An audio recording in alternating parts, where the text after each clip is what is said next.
Okay, good afternoon, everyone. Thank you for coming today. I'm going to do a little bit about the Old Testament before we get into the New.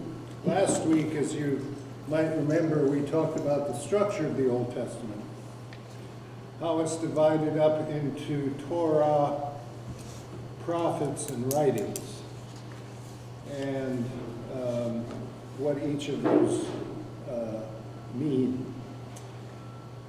Today we're going to go into some detail on some of the more important concepts in the Bible. The first concept we're going to talk about is what the two sections of the Bible are called, which are the Old Testament and the New Testament. What does the word testament mean? Does anybody know? It says covenant. Yeah, but you're reading. You're cheating. Something truthful? Testament, something truthful? No.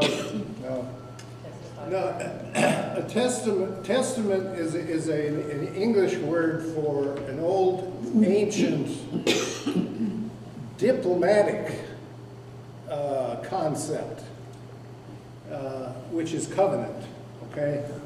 In the ancient world, there were empires and there were small kingdoms, right?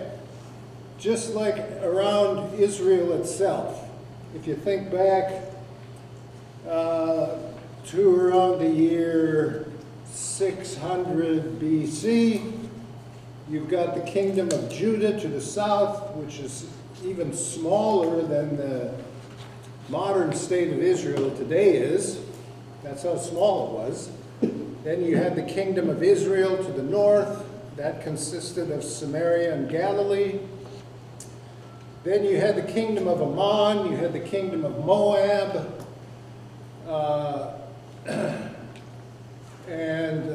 There's another one that's escaping me right now. And then, of course, you had the empires, the Assyrians, the Babylonians, the Persians eventually. Okay, but the most enduring empire in the ancient world, the one that lasted the longest, which one do you think that was? Roman. Well, actually, you're right. The Roman Empire lasted longer as an empire, but this one I'm thinking about lasted the longest in the context of the ancient world, where we are. Persian? No? Egypt. Oh, Egypt. Egypt, yeah. Egypt lasted the longest. Yeah, right. Yeah, the Egyptians lasted the longest. They were the big kahunas. In fact, archaeologically, the first mention we have of an entity called Israel is on an Egyptian stele. A stele is a metal plaque that narrates the achievements of a particular pharaoh. And this stele goes back to the mid 1300s BC. Okay, so that's like almost 1,400 years before the birth of Christ. That's the first mention of an entity called Israel that we have. Okay, a covenant was what small kingdoms did to protect themselves against large kingdoms. Okay? If, for example, and this happened to both Judah and Israel, the two Hebrew kingdoms, if an empire decided that some smaller kingdom had enough gold so that they could stuff their coffers, you know, to the point where it'd be worth going to war for it, or if they wanted to force a country to pay tribute. You know what tribute is? It's like a tax, only it's a large sum of money that a small kingdom would have to pay a larger kingdom. And they would tell the smaller kingdom, pay your tribute or we will destroy you, right? So it's not like they had a choice in the matter. Okay, what a covenant was an attempt on the part of smaller kingdoms to protect themselves against larger ones. So they would make agreements. In fact, the southern kingdom of Judah at one point did make a covenant with Egypt. So this is how a covenant worked. The smaller kingdom would agree to pay taxes to the larger kingdom, and the larger kingdom would agree to protect the smaller kingdom from some aggressor. All right? As long as they were big enough to handle the aggressor. So the taxes, of course, covered the cost of any possible military action that would take place, and it put a little bit of extra profit in there on top of that. So that's what covenants were. The authors of the Bible used the concept, it's a diplomatic concept, covenant, to talk about their relationship with God. That's how that's the word they use to describe their relationship with God. Okay, now there are 4 covenants in the Bible. Those of you who have attended the Genesis class already know about 2 of them. The first covenant was the covenant made between God and Noah. And that covenant is an unconditional covenant. God says, I will never destroy the earth by flood again. An agreement between God and the rest of the world, but through Noah. Okay? Second covenant was with Abraham. God said to Abraham, you will have many descendants, a land for them to live on, and all the families of the earth will be blessed through you. And we don't know what that means yet because we haven't gotten far enough along in the story. But that was the Abrahamic covenant. Okay? Also an unconditional covenant. God doesn't say you have to do 3 somersaults before I'll do this. He just gives them these promises. The third covenant is through Moses. That is a conditional covenant. Okay, the Mosaic covenant is described in great detail in the book of Deuteronomy. Okay?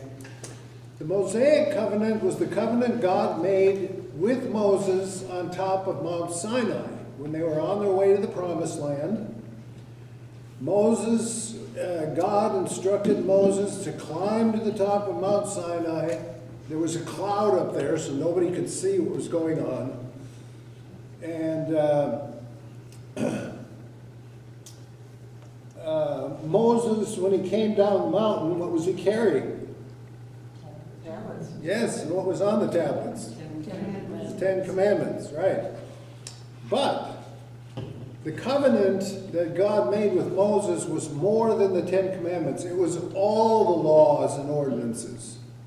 Okay, so the 10 Commandments is the moral law, but then there's the dietary laws.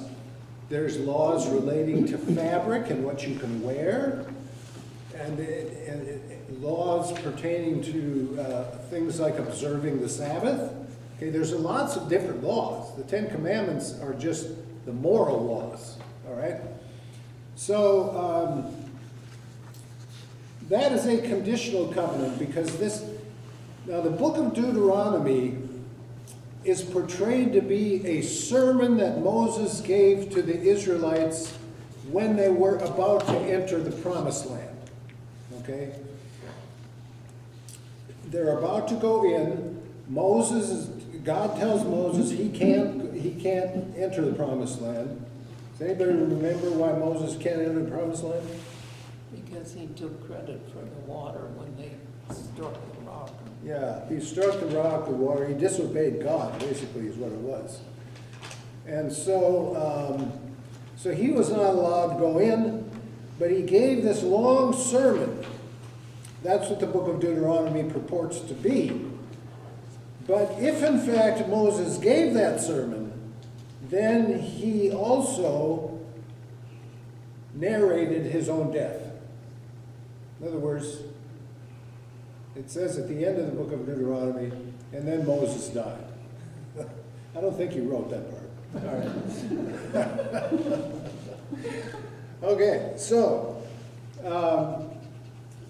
the terms of that covenant are as follows.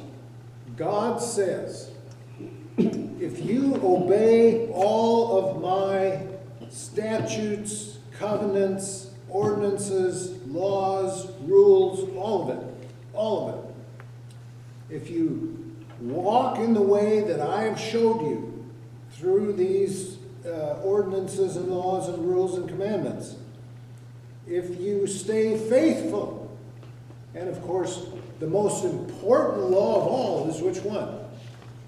So love the Lord your God. The first commandment. That's right, because everything else is based on the first commandment. The definition of having no other God is obeying this God. That's the definition of it, okay? So the first commandment's the most important. Everything is based on that.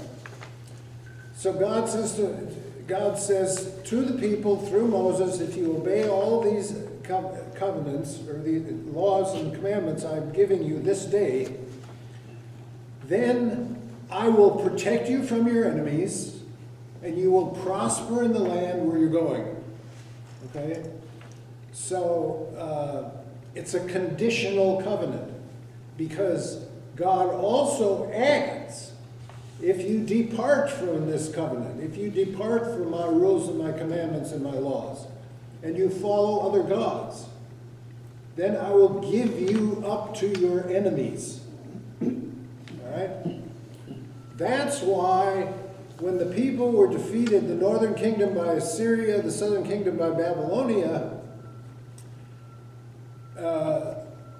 they interpreted that to mean that God was punishing them for their sin. Okay? That's the way they saw it at the time. Eventually that would change, and the Jews would start to develop a concept of evil in the world. But at that time, if something terrible happened, it was because you sinned. It wasn't because there's a force of evil out there. Okay, so that's the covenant. Now, if you read the book of Judges all the way through Samuel and the Kings, what you will discover is that this covenant, obey my laws and things will go well, disobey them and things will not go well.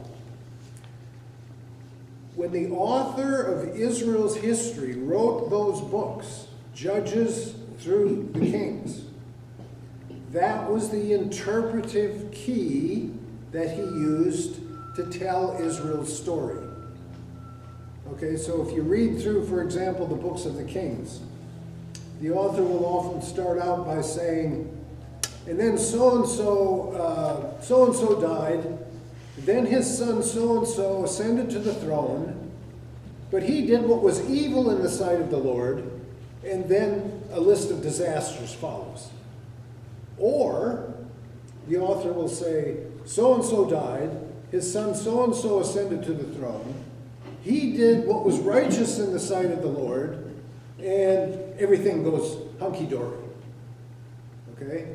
So that the book of Deuteronomy is extremely important in the Old Testament because it defines the way in which the ancient Hebrews understood history. Right? Now, lest you think things have changed, you would be very wrong. Because historians today also have their own interpretive keys. Okay?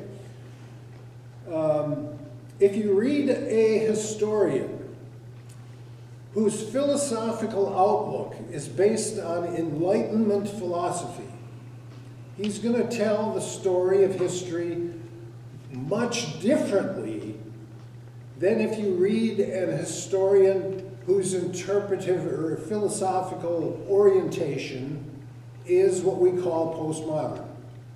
All right? Okay, in Enlightenment philosophies embodied in the American Constitution, the Declaration of Independence, the way the founders saw the world at the time, based on faith and science and progress and things getting better, etc., etc. Postmodern philosophy sees the world differently. Postmodern philosophers believe that the history of human beings is defined by colonizers and the colonized, oppressors and the oppressed. Okay? It's a completely different way of looking at the story of human beings throughout time. Okay?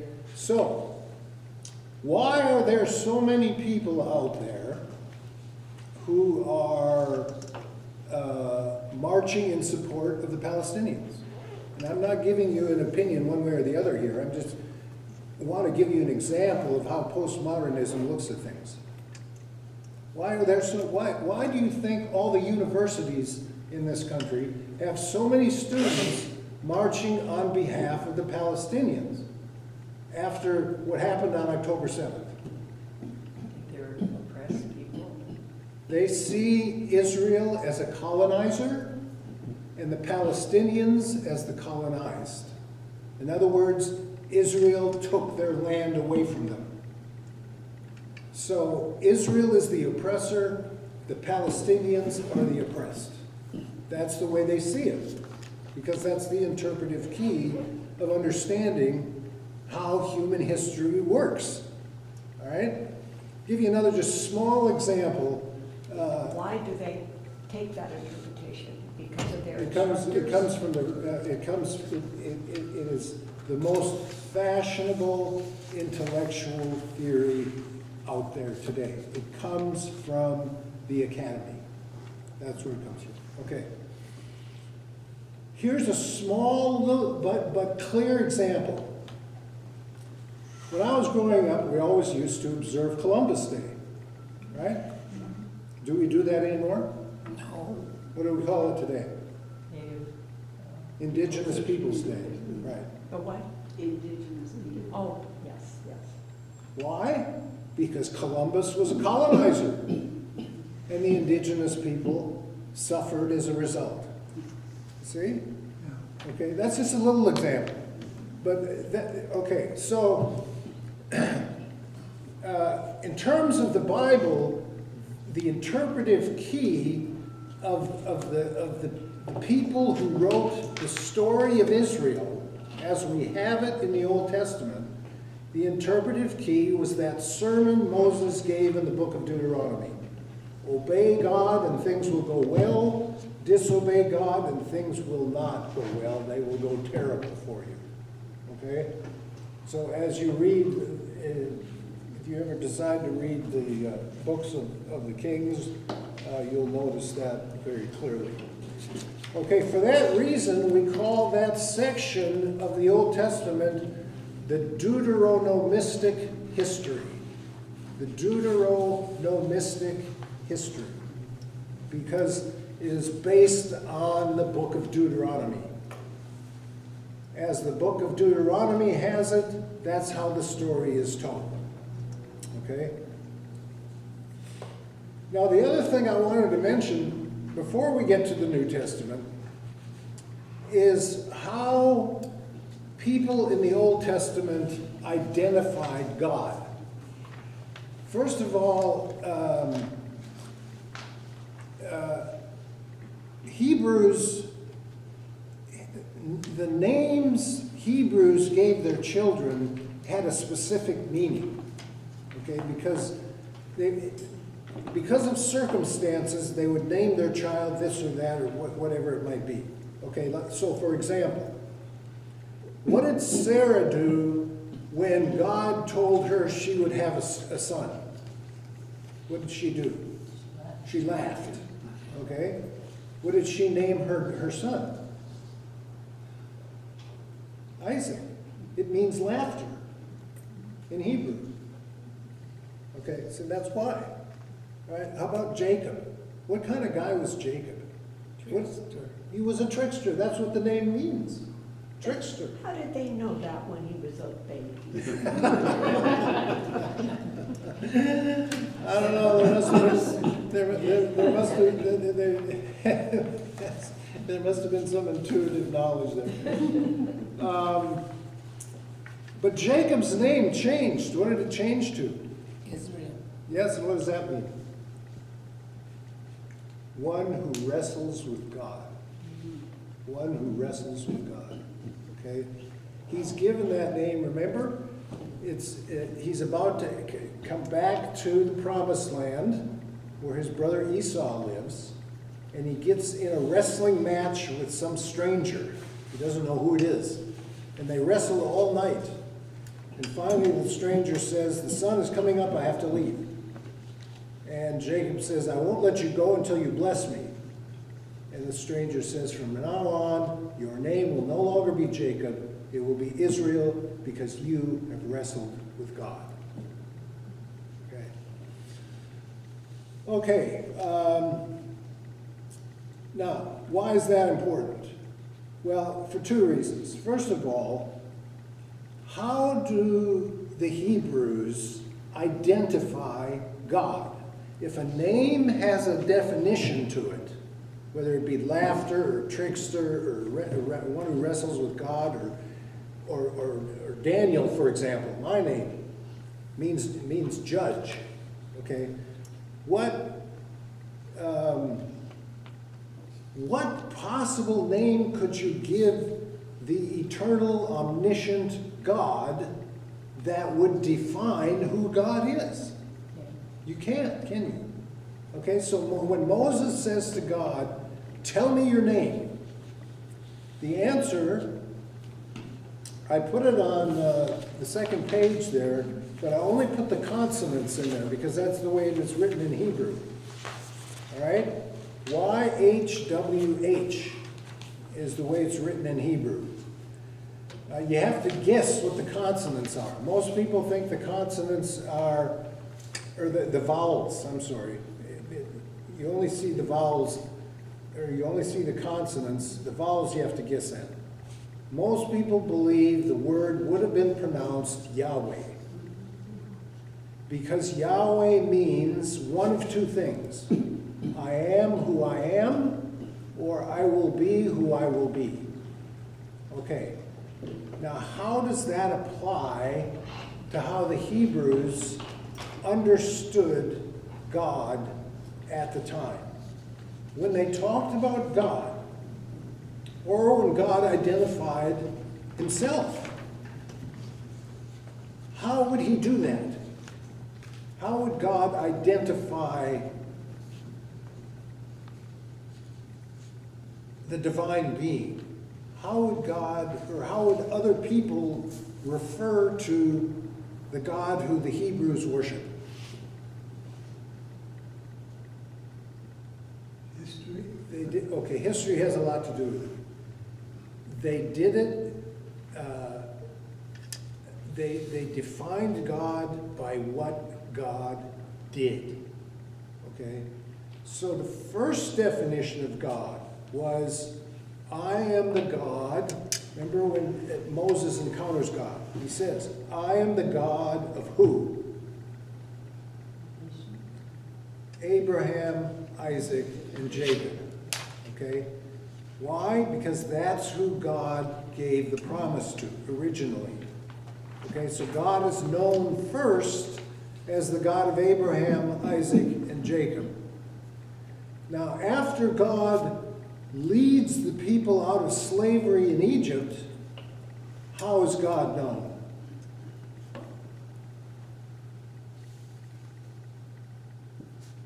Emancipator.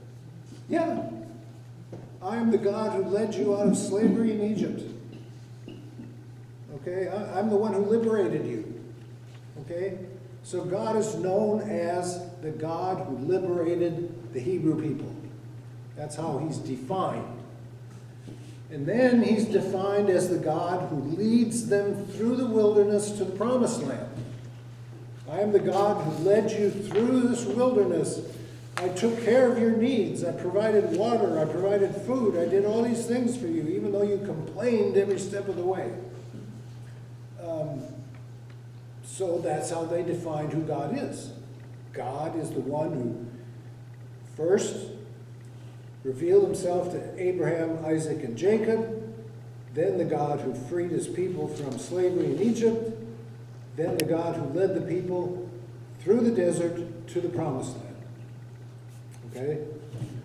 All right, so that's how God is defined throughout the entire Bible, including the New Testament. So for Christians, how do we identify God? How did God reveal himself? Redeemer? Yes, in Jesus Christ. That's how God revealed himself. Yeah. Okay, if you look at Jesus, his character, his teachings, what he did, how he died on behalf of other people, including us, and that he rose from the dead. Right? All of that defines who God is. God is a redeemer, a savior, a Lord, one you obey. Okay? And that's all based on how God revealed himself in Jesus Christ. Now, I want to go back to one more covenant. I only told you about 3. Noah, Abraham, and Moses. There's one more covenant in the New Testament, in the Old Testament, that has a great deal to do with the New Testament. Does anybody remember what that covenant was? God made a covenant with another admired figure in Israel's history. Noah? David. David. Okay? And what did God promise David? Will there, from his line, he'll have a savior. A king of whose kingdom there will be no end. Yeah. Yeah. From your line there will come a king of whose kingdom there will be no end. That was the promise, the covenant made between God and David. All right? And of course, Christians believe that that king that promised to David is Jesus. All right? Now, what is the city of David? No. City of David. Nope. Bethlehem. Thank you. Bethlehem is where David and his family came from. That's where they came from. Okay? So, in the Gospel of Luke, when we talk about the birth of Jesus, where does Mary and Joseph end up? Bethlehem. Of course they do, because that's where David came from. And the Messiah has to be born in Bethlehem. Okay? In the Gospel of Matthew, Mary and Joseph already live in Bethlehem. So Jesus is just born there. Okay? Mark doesn't mention the infancy narratives, and neither does John. So they don't even talk about it. But in both Matthew and Luke, there is the birth of Jesus in the city of David. Okay? So, any questions or comments so far? I've been going kind of fast. Everybody know what a covenant is now? If I gave you a test, what's a covenant? All right. Where does the idea of the covenant come from? Ancient times. Ancient times, and what did it refer to? God's promises. Well, in the Bible, yes, but in the ancient world, what did it refer to? Protection. So smaller kingdoms making agreements with larger kingdoms for protection. Yeah. Okay. Why do you think the United States gives huge amounts of money, not just to Israel and Ukraine, but all over the world? We give huge amounts of money. Why do you think we do that? That's exactly right. The influence the United States wants to hold on to in different regions of the world. We don't want all of a sudden China having more influence in the Middle East than we do. Okay? So kingdoms in the ancient world and kingdoms today, they do the same thing. Some things never change. All right, thank you. Stand for.